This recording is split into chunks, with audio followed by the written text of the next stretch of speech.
everyone. Merritt's been working on a new Night Elf RP character. Yeah, she's great. She's 19 and an Archmage of the Kirin Tor, and her backstory is just tragedy. You know, her parents are dead, and all of her family were killed. But like, don't worry, like all of the hardships they weigh her down really badly. But she never lets it get in the way of doing what's right. You know, she helps people because of her pain. Right, okay, so for anyone who hasn't worked out what this show is about, today on Tuning Talk, we're going to be discussing Mary Sue's, the RP characters that are so perfect they make me want to implode, and so awful they make me actually consider listening to Vaporwave. Is that delicious tea? Okay. Yeah.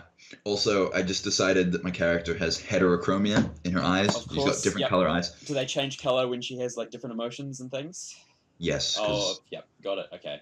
Shut up! I'm the only person who does this. Yeah, I know. I've never seen anyone do that before. Yeah. So also, like, before we get into discussing things, there is like a conventional definition of a Mary Sue, but we've sort of like expanded it slightly to include a number of different subtypes to make things more interesting. We've broken this down into 4 major types of Mary Sue writing.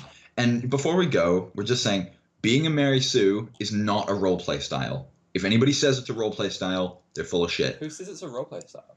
I had this whole argument in trade recently about that. Oh, wait, no. Somebody's like, that's my style. Yeah. Oh. Anyway, so the first type of these that we want to get into is the Grandmaster. So, Garn, what's your experience with these people? What's my experience with the Grandmaster? No, the Grandmaster. So the Grandmaster is someone who takes a particular trait of their character and extends it to the maximum possible degree. So the Grandmaster can be both good or evil or neutral, but what they all have in common is that they have a particular trait, whether that is their morality, their evilness, their skill in a particular area, their wisdom, their intelligence, or even their sexiness. They take that trait and they extend it by 100 times and play the most powerful, or one of the most powerful characters in that particular area. Yeah, so think like Westworld, where you just get to change your character's stats. They've just like bumped their character up from like a 5 where it should be to like a 20. Exactly. In whatever trait. And in general, the backstory of the person doesn't necessarily warrant this trait. So, like an example, you can see around, like if you walk around Orgrimmar, you can sometimes see blood elves who are about 20 years old. And considering the natural lifespan of a blood elf, the fact that a 20-year-old blood elf occupies some high position in the Silver Moon Authority or is like a Blood Knight general doesn't necessarily make sense. So the age of your character, or it's like people want that skill, but they don't want any of the detriments that come with like an aging character.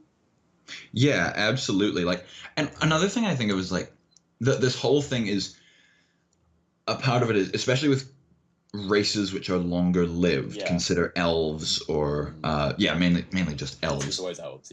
It's always elves. But any of these longer lived races, because we know that in Warcraft lore, elves age up to maturity at a comparable rate to humans, and then their aging process just slows, like just a flat slow, and then they slowly decline into old age after that for the next however many thousand years. In these kinds of societies, you can have someone who's 25, right? And they would look very similar to somebody in their late hundreds.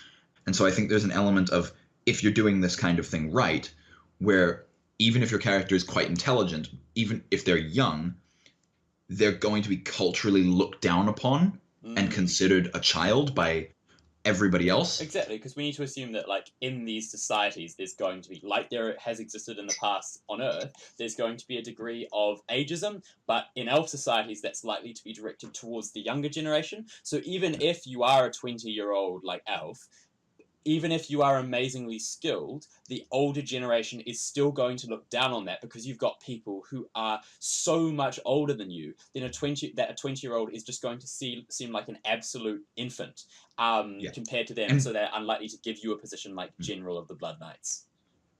And beyond just the attitude of everybody else, you are going to have nearly no matchup to the people who are so much older than you. Yeah. So please do take into account the element of how much can someone learn in one lifetime in real life. Yeah. Think about how good people get at Yeah. whatever skill with a normal human lifespan. You train for like 20 years at something, you're really damn good. Imagine if you scale that up by a factor of 10. If you have 200 years of training on something. To be honest, though, the game doesn't necessarily do a good job of like preventing this, because the biggest example I can think of is like monk grandmasters who, like, if I'm playing at like say a Tauren, I can roll a monk and go into Legion, and suddenly I'm like the grandmaster of the entire like order of monks. I think that's how it works. Yeah. And in that situation, like even in the context of the game, the Taurens have only had access to being monks for a few years comparatively. Does do That it, can be discounted slightly to but the nature of World of Warcraft, but I'm giving this just for a general yeah. expression across whatever MMO you might be on. You can also have characters that are incredibly old, but by incredibly old I mean like incredibly old. So you have, say, your 10,000-year-old like ultra wise night elf druid who knows everything about everything, and that is probably a more logical option. However, if you're playing a character like that, your lore knowledge needs to be on point. Like if you stuff up, there's no excuse, because your character is 10,000 years old and needs to know absolutely everything. The issue with having a character who's extremely, extremely old and fits into the Grandmaster profile is that you then have to be able to, as a writer, account for all of the things that this person would know. So I've had experience with somebody like this where they claimed that in lore, in Elder Scrolls lore, they were perfectly permitted to play a character with the ability to create and destroy existence itself. That, quote, they shouldn't exist, but lore allows it, so I play it. This character was so powerful that the writer and all of the people in their guild, in their immediate circle, were perfectly willing to accept that this person was more powerful than any other character in the accepted lore. Wow. So, and this person was super evil. Yeah. And they had this goal of world domination. And nobody seemed to question the fact that if they're so powerful, they can literally just take everything. Exactly. And like, just because the law permits you to do something like that, like just because there doesn't do mean so. exist beings that are gods, it's no fun to RP with someone who can like just touch you and you turn to ash. Like that removes all. That's why you don't write a story about a hero who's just like infinitely powerful. To prevent yourself from being a Grandmaster character, I think it would consist of playing a character who is somewhere in the average on the bell curve, that they are the right age to be as powerful as they are, and that you as a writer are capable of accounting for the knowledge that they would have. Yeah, and you also, you need to do your research. That's the other thing. Like, make sure that you know your shit when you're playing a character like this, and make sure that you have the writing skills to deal with like how this person would like act or how they would talk. Absolutely. And all that.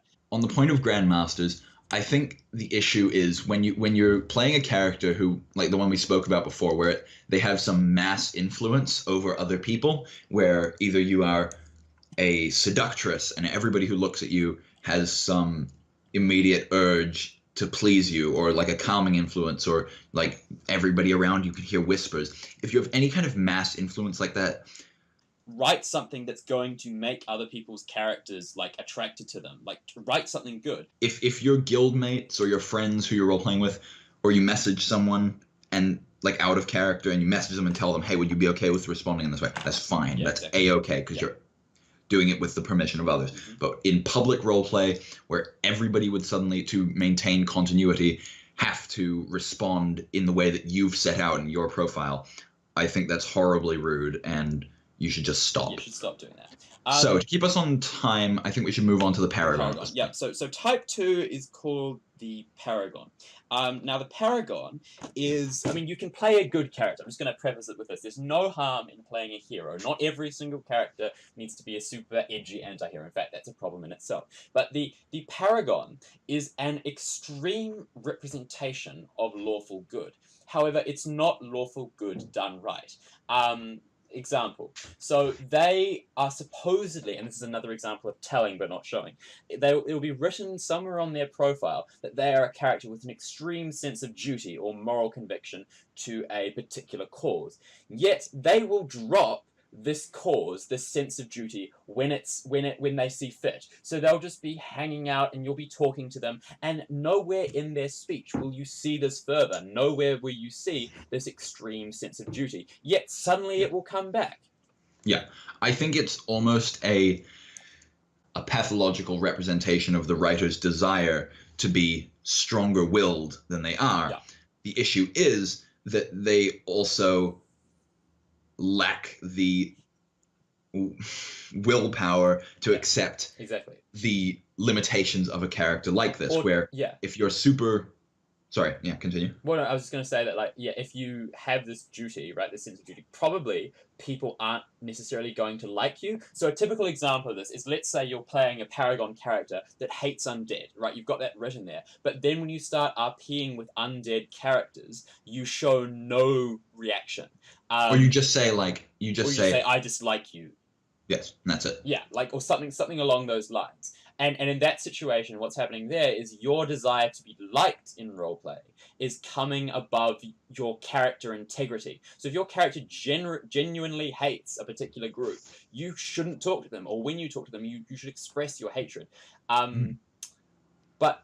Yeah, and if that hatred is strong enough so that the only believable way to do that is your character attacks them, either write a different character or accept that and go roleplay somewhere else. Exactly. So I think that on that subject of attacking, there are, in my opinion, two sorts of Paragon. There are two sorts of bad Paragon. There's the sort of Paragon player who has this super, like, duty-bound character, like a paladin who is in love with the light and then doesn't react. And then there is the Paragon character who does react, but their character shows no moral reaction. There's no moral complexity involved in that action. They go ahead and they do something.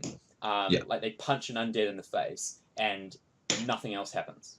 Like, yeah, I mean, even that is, like, stronger than what we normally see, where we see, like, people, like, and I understand, like, you know, in public roleplay there is kind of a profile of, you want your character to be complex. You can't just have them be totally accepting of everything. They have to have moral convictions. But at the same time, it is, like, impolite in public roleplay to go and just do something horribly dramatic. I had this guy in Elder Scrolls the other day who literally just killed a woman's dog, with his hammer. He just killed her dog. And, like... I did that out of character.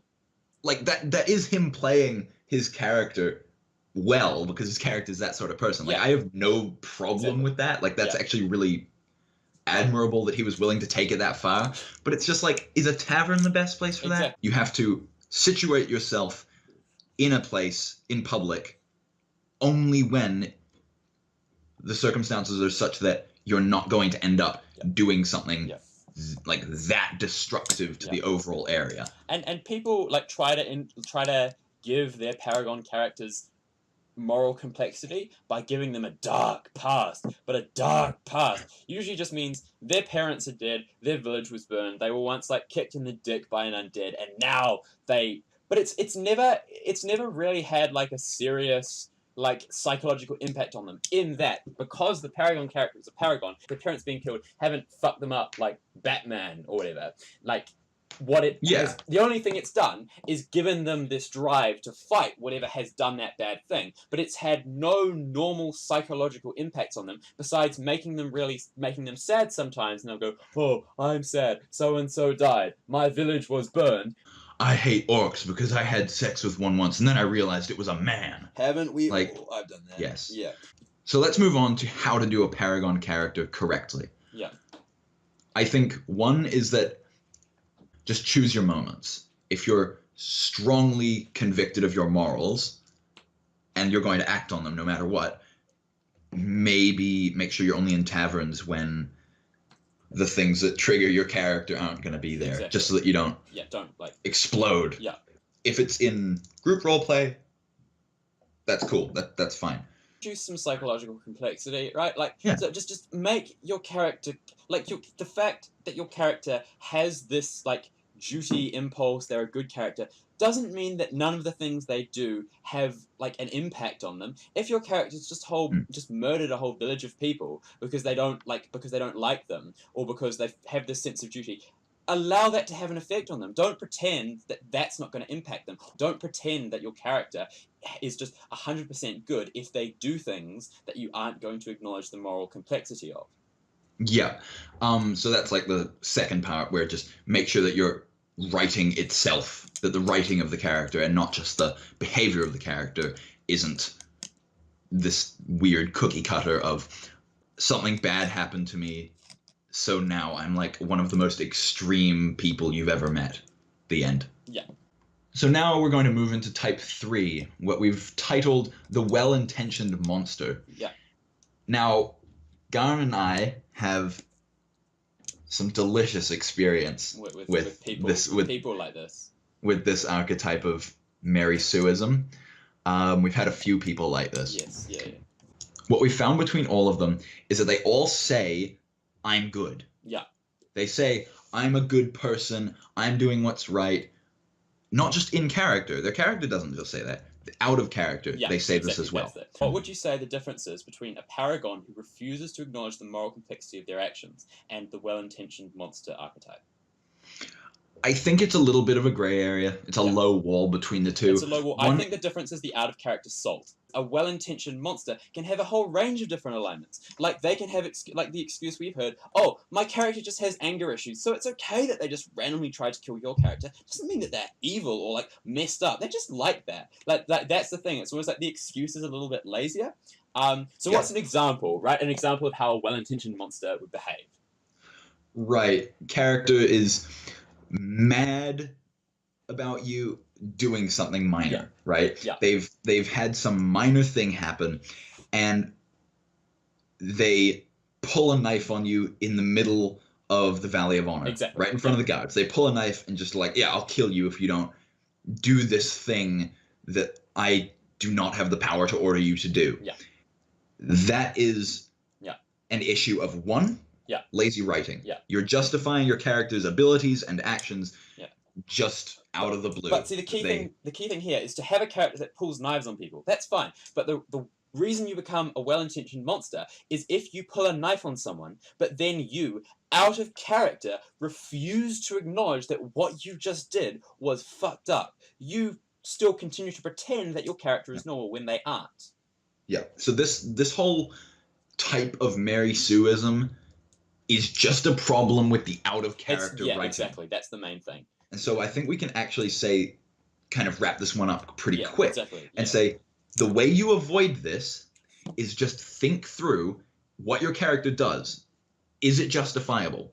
Yes or no? Yeah. Just make a flowchart. Yeah. Justifiable, yes or no? If yes, cool. If no, go down and say, so why are they doing it? Is their justification good?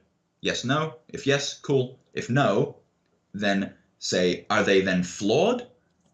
Or are they just like this? If your answer is just like this and they don't need a response and that there's no problem here, you're probably guilty of this. Basically, if they're flawed, that's okay. If you're playing a fucked up character, you need to acknowledge that you're playing a fucked up character. And there's no harm in it. Like, I've got some evil characters, I've played with some great evil characters, but if you're pretending that your character is good and they're going around, like, slapping babies, but you're saying, oh, it's just a cute little thing to do, ooh woo, like, you're pretending it's just like a cute little whatever, that's where it becomes a problem. Now for the ultimate example of bringing out of character into in character.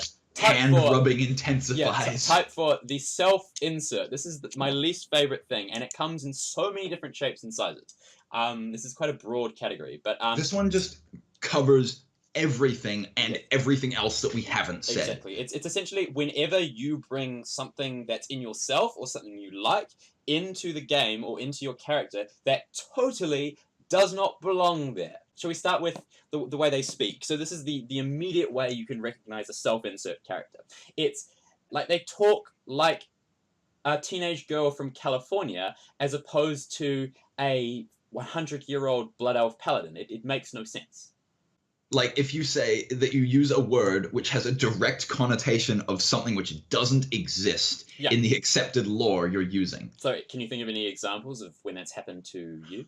You know, Tolkien, normally they're meant to be this quite serious healer type person who is quite graven and stoic. But then they have this sudden moment of almost youth-like carelessness where they just suddenly say like, well, mate, and just... We could tell that this person was an Australian, by the way. Yes, we can tell that this person's probably Australian. Yeah. But the issue was, one, they're using slang which isn't part of in-character culture exactly. It's not a word that we see coming out of high-class looking blood elves, things like that. Also, bringing anime tropes into World of Warcraft. Anime's great. I love anime. I've got a body pillow. You've got a body pillow. I am a body pillow. But again, if your characters are behaving like anime tropes, are saying anime phrases, are using those little anime emotes and things, again, you're doing something wrong, because those things do not exist in World of Warcraft, and for you to put them in, or whatever game, unless you're playing a game that's specifically based around that, they don't belong in there just because you're interested in it. Little known fact about Garn, that he's just a microphone hooked up to a body pillow with a print of a Tauren on it. Yes, that's me. That is me.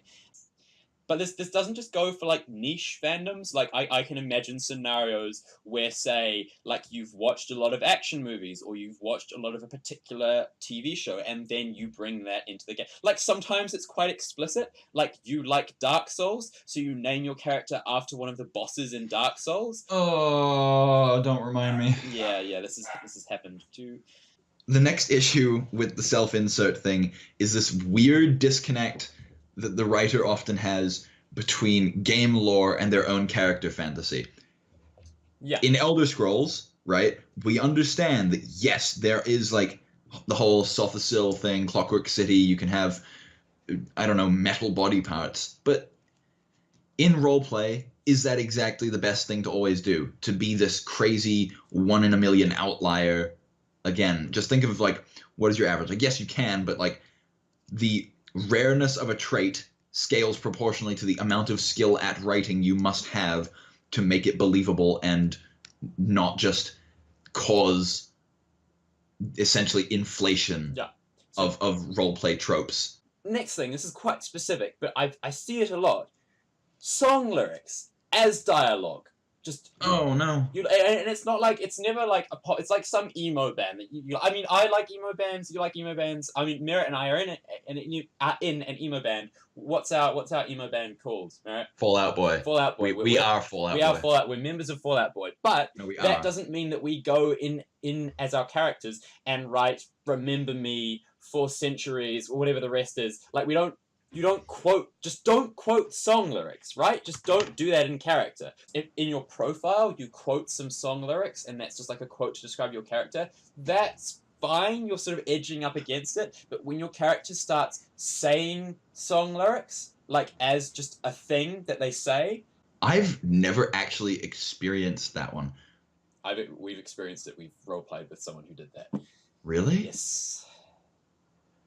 Oh. Yeah. Ooh. In order to avoid self-insert fantasy, Gun, how do we fix this? How do we avoid it? Well, it's just a matter of recognizing. Well, firstly, you need to learn more about the lore, because what you need to do is but even if you come on a serious note, even if you come from a background of sci-fi or from anime, rather than just bringing all that baggage into the game, take some time to learn about the lore and then use that to create a character that actually belongs in the universe. Yeah, like I'm gonna use myself as a case study here. Because I was, when I started role-playing, I was bad. We don't need to talk about what I did, but bad. I was. So I exhibited some of these tropes, and the way I realized the issue was that I thought to myself, right, if I'm on the other side of this person, me, what am I going to see? Am I going to see someone who's fleshed out their character more through roleplay and the little quirks and tics that make their character alive? Or am I seeing somebody who's taken these grand ideas from other things that they think are cool and then just inserted them into their character for Yeah. the sake of like the cool factor. And my issue was that I realized, right, cool, I'm kind of acting in a way which is just focused on the cool factor. And then I changed that and I became actually a lot more comfortable with my character. And I think that's something important for role players, especially new role players, to know, is that once you actually move away from a self-insert character and just develop it over time, you just suddenly come up with little ideas, little things just out of the blue that you want your character to do. Say, using cleaning their glasses or something as a way to collect themselves. Just small things. And it makes it a lot easier to get into character. And I think it's really worthwhile. So just give the cool factor on your character time. It will come up. There are ways that you can insert the things that you like into your character without doing so in such a blatant way. Like, let's say you like anime, right? Rather than literally writing anime tropes into your character, use some of the thematic elements of anime. Take some ideas from that thing that you're interested in. I don't quite know what thematic elements you can pull from furry erotic art, but I'm sure there are some that you can use. And there are also plenty of things from the real world that you can insert into your characters. Ideas are things that you can insert without being blatant, rather than just literally taking genre tropes. Pandaren with a Japanese name. Yeah. Ouch. Good fun. But yeah, I think basically with this one, it's just a matter of taking a step back, realizing what you're doing, and just putting some more time into things, and then you should be able to solve it fairly easily. Patience, discipline. Yeah, discipline. Yep. I'm not quoting The Forsaken. Shut up. Yeah. I don't like Sylvanas. Nor do I actually. I think she was a rather poor choice for War Chief. But that's neither here nor there. So I think that wraps up the 4 types. Yeah, no, me too. I think that sums up everything that we need to look at for today. And all of these things in moderation are, they're fine. Are fine. They're fine. okay. Like if you do these things a bit, like everyone's guilty of using some tropes. And tropes are what make literature fun and understandable. But the thing is, when you let these things start to dominate your roleplay is when it becomes a problem. Oh yeah, absolutely. Like, the whole thing of character archetypes, the 8 character archetypes. The reason they're archetypes is because they are intuitive. We understand them, and they are necessary to crafting a story with which the audience can relate and follow. Like, it is really important. It's just that you don't want to do it in a way which is, because this is a social art, rather than just writing your own story, you have to have a little bit more awareness of what is everybody else doing around you. If you're writing for yourself, or you're writing a story like that, any of these tropes can be used, and nobody's going to call you out on them. The issue here is that, one, it might be rude it might be just in poor taste to do that to another role player, to say this is how you have to react. It might be interruptive of people's public role play, or creating an atmosphere which is just too weird or too hard to respond to for everybody. Like, new role players kind of tend to dip their toes in the public forum, in the tavern, in the open setting. A new role player has no clue what to do if you smash someone's dog into mince, And just because you're a fan of smashing dogs in real life doesn't mean that you should smash someone's dogs in game. Yes, or in real life. Or in Don't real life. do it. Yeah, I wouldn't. As it turns out, I found this out the hard way. Squishing a dog is illegal. And on that note, thank you for listening to another productive and hopefully entertaining episode of Tuning Fork. Please like us on Bebo, like us on Twitter, and remember, do not stomp on dogs. It's goodbye. We're also on RedTube. We're also but that's not part of the podcast though. That's just a thing. No, that's just a thing I do in my spare time. I did say I'm the drum. Ooh. Thank you for listening. It's a goodbye from me. This is where you say goodbye.